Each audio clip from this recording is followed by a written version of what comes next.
السلام علیکم، میں ہوں اسسٹنٹ پروفیسر ڈاکٹر یونس، یہاں پریکٹس کر رہا ہوں ایز اے کنسلٹنٹ گیسٹرنٹرولوجسٹ۔ گیسٹرنٹرولوجسٹ کا کام ہوتا ہے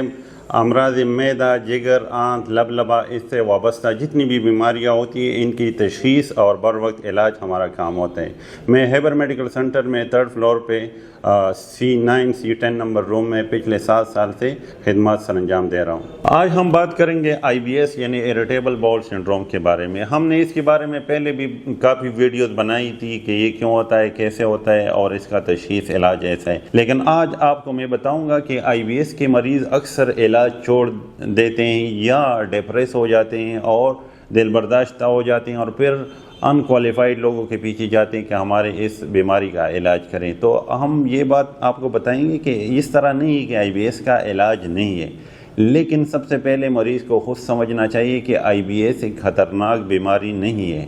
یہ جان لیوا نہیں ہے، یہ کینسر کی طرح بیماری نہیں ہے یا یہ کینسر میں تبدیل نہیں ہوتا، لیکن اس کا بر وقت علاج ضروری ہے اور کبھی کبھار اس کا علاج بہت زیادہ طویل ہو جاتا ہے، لیکن مریض کو چاہیے کہ اس کا صحیح علاج کرے اور جو بھی ڈاکٹر ہو، جو بھی اس کا علاج کر رہا ہو، اس کے ہدایات پہ عمل کرے۔ جس ڈاکٹر نے اس کو جو چیزیں بتائی ہو، جیسے فرض کرو اس کو کہیں کہ آپ نے تلی ہوئی چیزیں نہیں کھانی، جیسے اس کو بتائیں کہ آپ نے سبزیاں، کچی سبزیاں، سلاد وغیرہ نہیں کھانی، تو اس کو چاہیے کہ ان ہدایات پر عمل کرے، تو انشاءاللہ اس کا IBS جو اریٹیبل باؤل سنڈروم ہے بالکل ٹھیک ہو جائے گا۔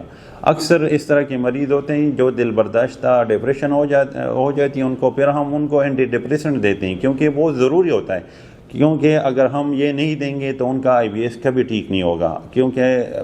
70-80% IBS کے جو مریض ہوتے ہیں ان میں بہت زیادہ ڈپریشن ہوتا ہے، اور اگر آپ ان کا ڈپریشن ٹھیک نہیں کرتے تو ان کا IBS کبھی بھی ٹھیک نہیں ہوتا۔ تو یہ نہیں کہ اس کا علاج نہیں ہے، علاج اس کا ہے، لیکن اس کا علاج کے لیے ضروری ہے کہ آپ اپنے ڈاکٹر کے ہدایات پہ اسٹرکٹلی عمل کریں۔